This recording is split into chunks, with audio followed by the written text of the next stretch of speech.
نؤمن به ونتوكل عليه ونعوذ بالله من شرور أنفسنا ومن سيئات أعمالنا من يهده الله فلا مضل له ومن يضلله فلا هادي له ونشهد أن لا إله إلا الله وحده لا شريك له ونشهد أن سيدنا ومولانا محمدا عبده ورسوله أما بعد فقد قال الله تبارك وتعالى في القرآن المجيد والفرقان الحميد أعوذ بالله من الشيطان الرجيم بسم الله الرحمن الرحيم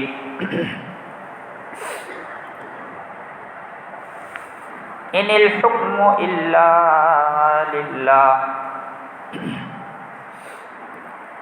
وقال تعالى في موضع آخر له الحكم وإليه ترجعون وقال تعالى إن الدين عند الله الإسلام ومن يبتغ غير الإسلام فلن يقبل منه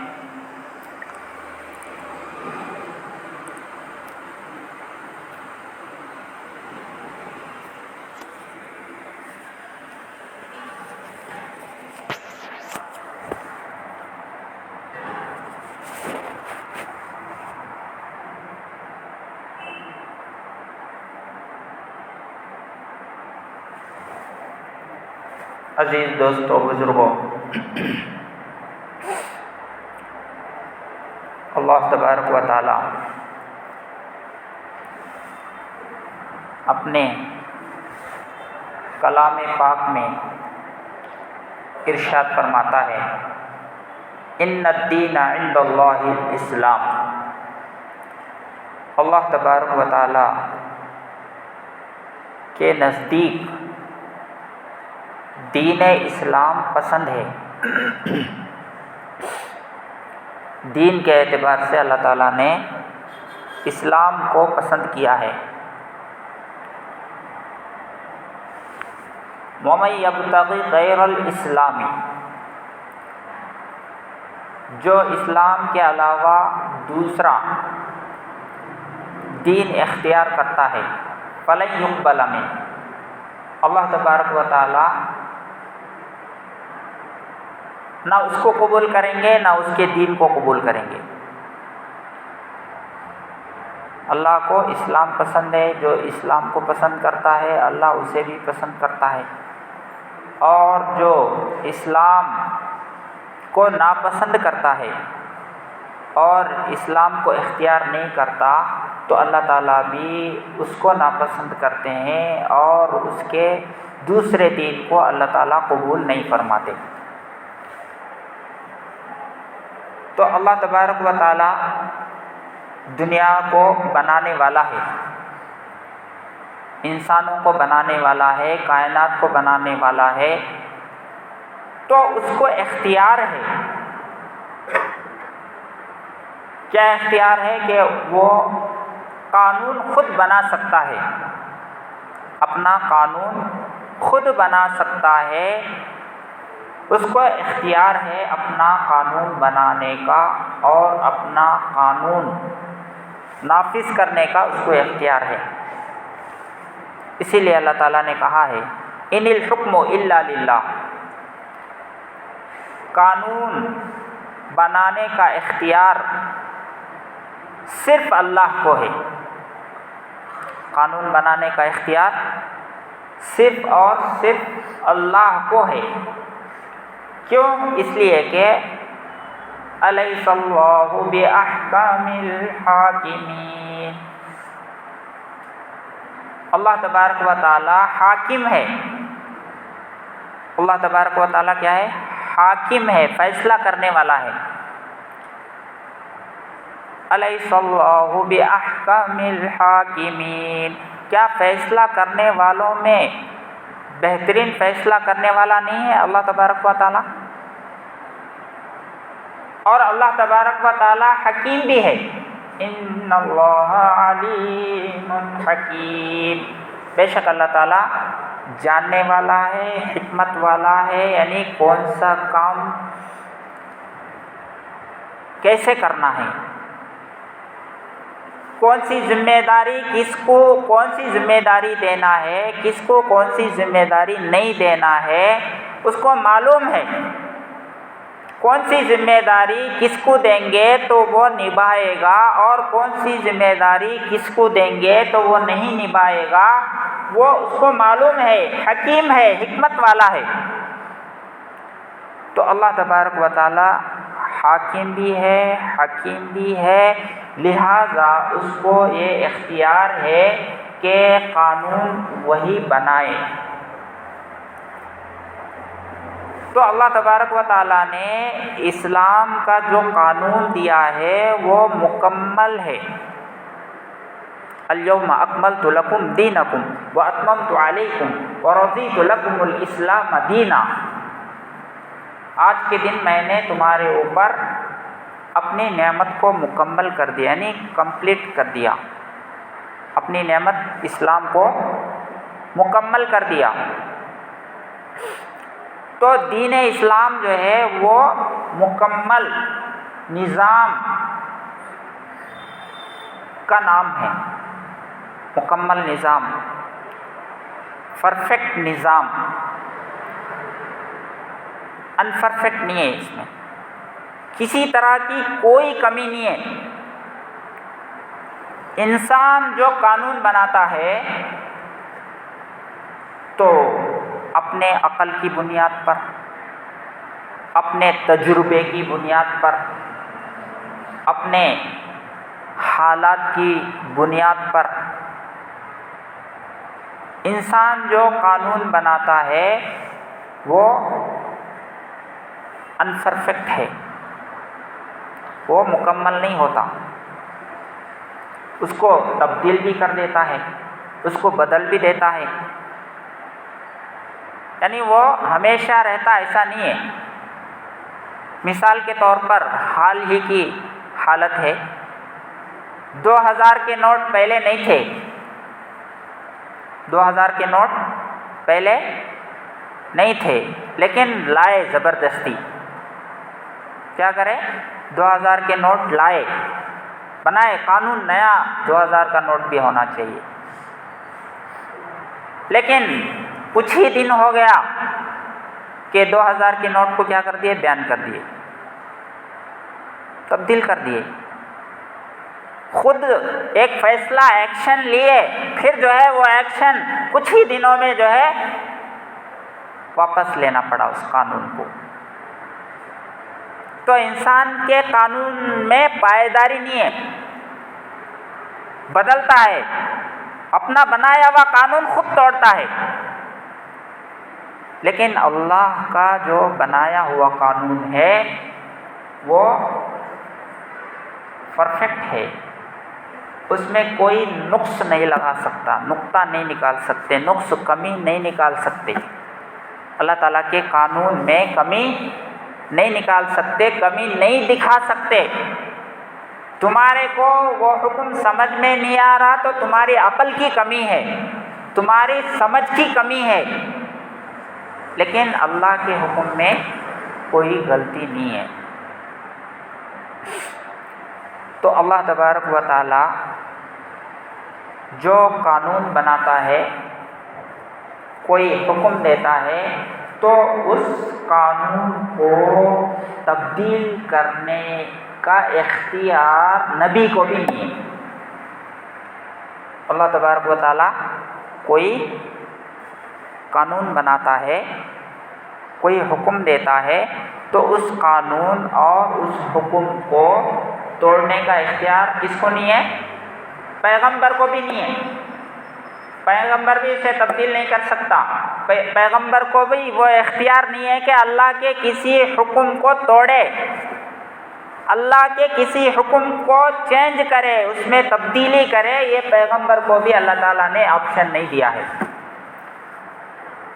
چاہے جائے کہ عام انسان جو ہے اس کی قانون سازی میں تبدیلی لائے، پیغمبر کو ہی یہ حکم نہیں ہے، پیغمبر کو ہی یہ اختیار نہیں ہے کہ کسی حکم کو بدل دے۔ مثال کے طور پر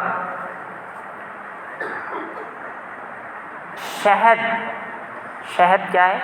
حلال ہے، شہد کھانا کیا ہے؟ حلال ہے۔ تو اللہ کے نبی صلی اللہ علیہ وسلم شہد کھانے کو حرام کر دیا اپنے اوپر، شہد کھانے کو کیا کر دیا؟ اپنے اوپر حرام کر لیا۔ اللہ تعالیٰ نے پوچھا یا ایھا النبی لم تحرم ما احل اللہ لک، اے پیغمبر آپ نے اس چیز کو کیوں حرام کیا جو اللہ نے آپ کے لیے حلال کر دیا ہے؟ اے پیغمبر آپ نے اس چیز کو کیوں حرام کیا ہے اپنے اوپر جس کو اللہ نے تمہارے لیے حلال کر دیا ہے؟ کیا ہے وہ؟ شہد۔ اچھا یہ شہد کیوں اپنے اوپر حرام کر لیا اللہ کے رسول صلی اللہ علیہ وسلم؟ اس کو کھانا کیوں چھوڑ دیے؟ اس کا ایک وجہ ہے، اس کی ایک وجہ ہے۔ وجہ یہ ہے کہ حضرت زینب بنت جحش رضی اللہ تعالیٰ عنہ اللہ کے نبی کی بیوی ہے۔ اللہ کے نبی صلی اللہ علیہ وسلم عصر کے بعد اپنے بیویوں کے پاس جایا کرتے تھے، ایک بیوی کے پاس گئے، تھوڑی دیر وہاں ان سے مل کر کے بات چیت کیے، پھر دوسرے بیوی کے پاس، پھر تیسرے بیوی کے پاس، چوتھے بیوی، سب کے پاس جا کر آتے تھے۔ عصر میں بیویوں سے یعنی ملاقات کا ٹائم تھا۔ تو حضرت زینب بنت جحش رضی اللہ تعالیٰ عنہ آپ صلی اللہ علیہ وسلم کو شہد کی شربت بنا کے دے دی، کوئی لا کر دیے تھے ان کو، تو اس شہد کی شربت بنا کے دینے میں ظاہر ہے کہ ٹائم لگتا ہے، تو اللہ کے نبی صلی اللہ علیہ وسلم کا وقت وہاں پر زیادہ لگا حضرت زینب رضی اللہ تعالیٰ عنہ کے پاس۔ اب دوسری بیویوں کو جو ہے اعتراض ہوا کہ اللہ کے نبی وہاں ٹائم زیادہ لگائے، وہاں دیر ہو گئی، کیا بات ہے؟ تو انہوں نے جو ہے دوسری بیوی حضرت عائشہ رضی اللہ تعالیٰ عنہ، حضرت حفصہ رضی اللہ تعالیٰ عنہ، انہوں آپس میں بات کرے۔ کیا حضرت عائشہ رضی اللہ تعالیٰ عنہ نے حضرت حفصہ رضی اللہ تعالیٰ عنہ سے کہا کہ اللہ کے نبی تمہارے گھر کو آئے تو بولنا کہ تمہارے منہ سے بدبو آ رہی۔ کیا بولنا؟ تمہارے منہ سے بدبو آ رہی۔ میں بھی ویسے ہی بولتی، دونوں پلان کریں۔ اب حضرت زینب رضی اللہ تعالیٰ عنہ کے پاس جو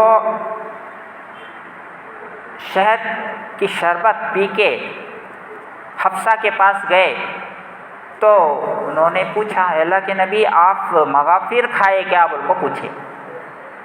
کیا پوچھے؟ آپ مغافر کھائے کیا؟ مغافر بولے تو ایک بیڈ اسمیل، ایک گوند، ایک گم تھا، وہ اس سے بیڈ اسمیل، بدبو آتی تھی، آپ وہ کھائے کیا؟ بول کو پوچھے۔ تو اللہ کے نبی نے کہا میں تو نہیں کھایا وہ، ہاں میں جو ہے زینب کے پاس شربت پیا بول کو اللہ کے نبی صلی اللہ علیہ وسلم بولے۔ تو اس بیوی نے کہا اس کا مطلب ہے وہ جو شہد پیے آپ، اس شہد میں جو مکھی ہے شاید وہ گوند پہ بیٹھا تھا، اس کا اثر جو ہے شہد میں آیا اور وہ شہد آپ پیے، اس کی وجہ سے آپ کے منہ سے بدبو آ رہی ہے۔ پھر حضرت عائشہ رضی اللہ تعالیٰ عنہ کے پاس گئے، انہوں نے یہی کہا کہ آپ کے منہ سے بدبو آ رہی ہے، اور اللہ کے نبی صلی اللہ علیہ وسلم پسند ہی نہیں کرتے تھے کہ آپ سے بدبو آئے، تو اللہ کے نبی نے بیوی سے کہا کہ میں اب سے جو ہے شہد نہیں پیوں گا۔ شہد کیا ہے؟ اب سے میں نہیں پیوں گا۔ تو اللہ کے نبی صلی اللہ علیہ وسلم نے قسم کھائی۔ تو اس پر جو ہے اللہ تعالیٰ نے کہا کہ آپ نے جو ہے کیوں اپنے اوپر شہد کو حرام کیا ہے، جبکہ شہد حلال ہے۔ یعنی یہ بیویوں کا پلاننگ تھا کہ وہاں زیادہ وقت لگ رہا ہے، ہمارے پاس زیادہ وقت لگنا چاہیے، ان کے پاس نہیں لگنا چاہیے۔ تو اللہ کے نبی صلی اللہ علیہ وسلم پھر جب آئے دوسری بار، دوسرے روز ملاقات کے لیے جب آئے تو شہد پیے نہیں، جلدی آ گئے، اور دوسری بیوی یعنی حضرت حفصہ رضی اللہ تعالیٰ عنہ یا سودا رضی اللہ تعالیٰ عنہ شہد لا کر کے انہوں بھی دیے۔ اللہ کے نبی کو شہد پسند ہے، چلو شہد پیش کریں گے۔ تو اللہ کے نبی بولے میں شہد نہیں پیتا، آپ سے شہد پینا میں بند کر دیا ہوں، اس لیے کہ اس سے بدبو آ رہی ہے۔ تو اب جو ہے بیویوں کا پلان سکسیس ہو گیا، دیکھو شہد پیے نہیں جیسا کر دیے، ہم شہد پیے نہیں جیسا کر دیے، اب وہاں پیتے نہیں، زیادہ وقت لگتا نہیں، ہمارے پاس آئیں گے۔ تو اللہ تعالیٰ نے اس پر تنبیہ فرمائی کہ ایک حلال چیز کو آپ نے کیوں حرام کر لیا اپنے اوپر۔ تو نبی کو شریعت میں تبدیل کرنے کا اختیار نہیں ہے۔ تو انسانوں کو کیسے اختیار ہو سکتا ہے شریعت کی کسی چیز میں تبدیلی لانے کا؟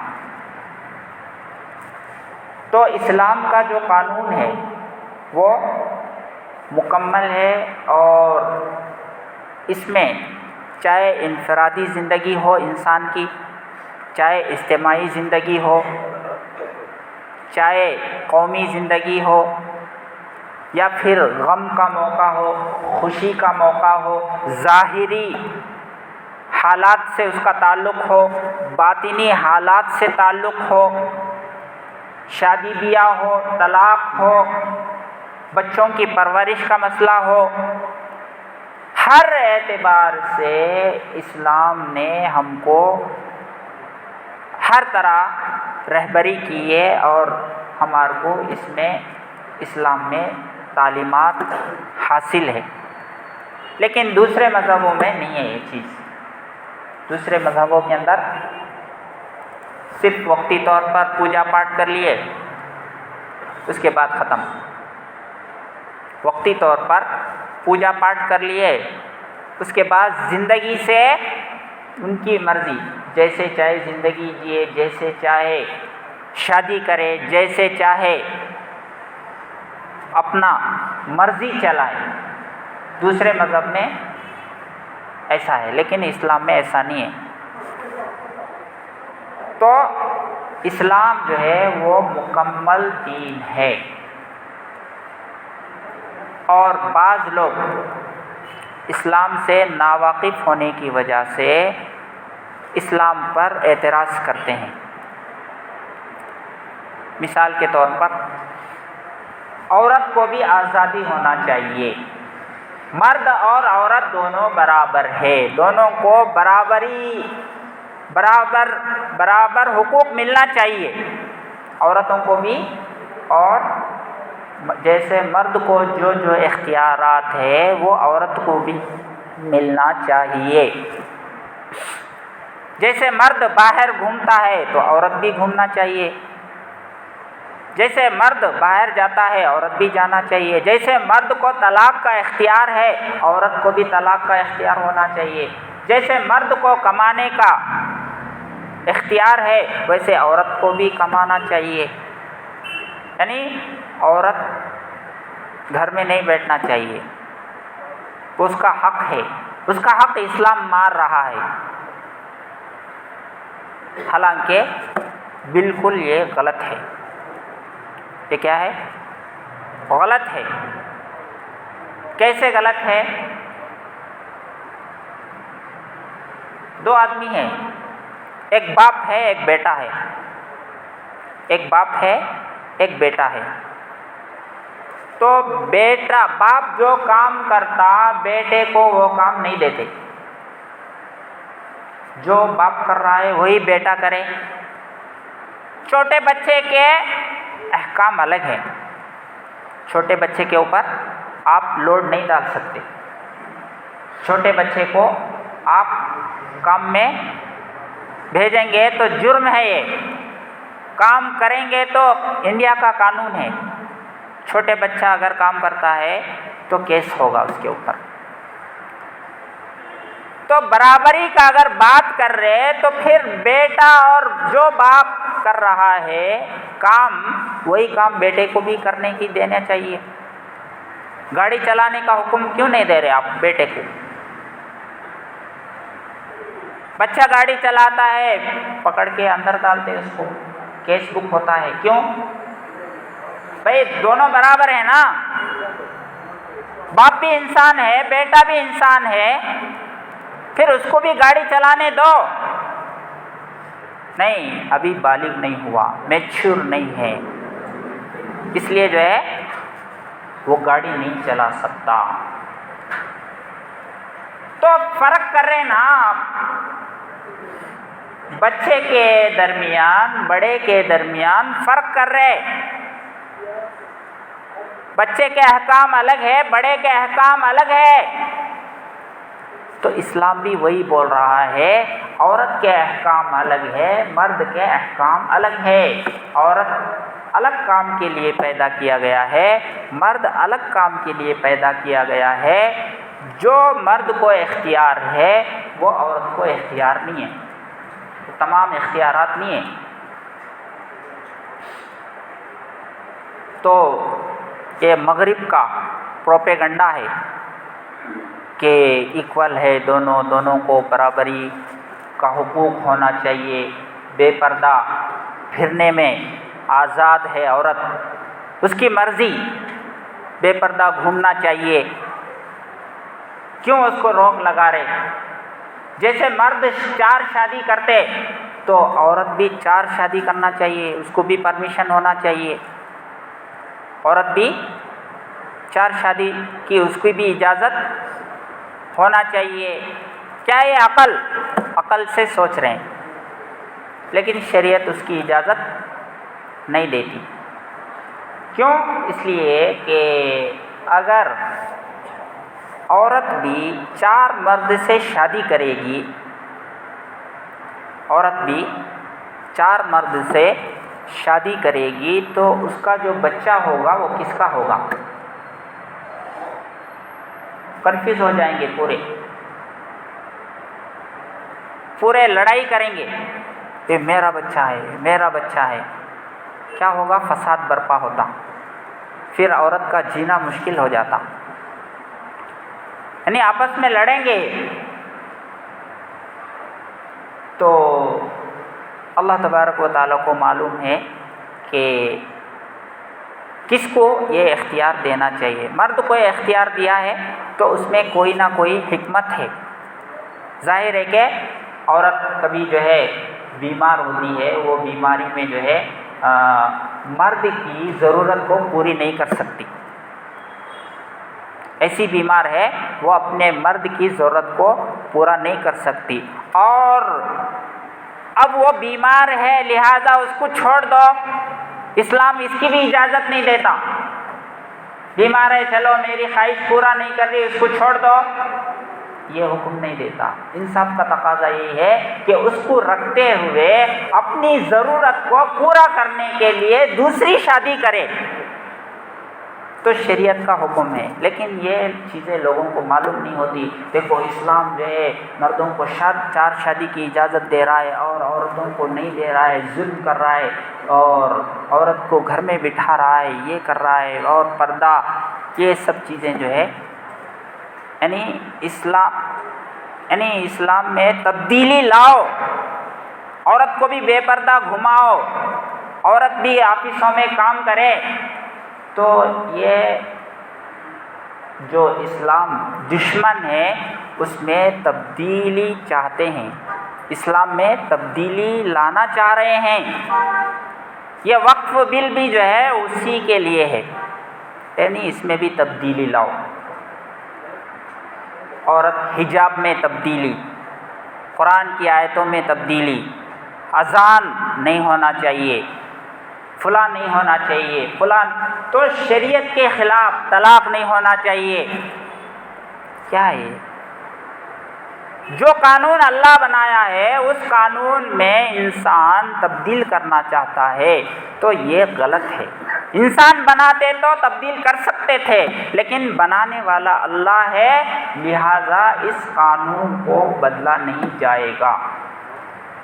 تو اس سلسلے میں جو ہے 24 نومبر کو قدس صاحب کی عیدگاہ میں عصر کے بعد سے عشاء تک آل انڈیا مسلم پرسنل لا بورڈ کا جلسہ ہے. یعنی شریعت کی حفاظت کیسے کی جائے، ایمان کی حفاظت کیسے کی جائے، اور وقف شریعت کا جو وقف ایکٹ ہے اس میں جو حکومت تبدیلی لانا چاہتا ہے اس کو کیسے جو ہے بچایا جائے، اوقافی زمین کو کیسے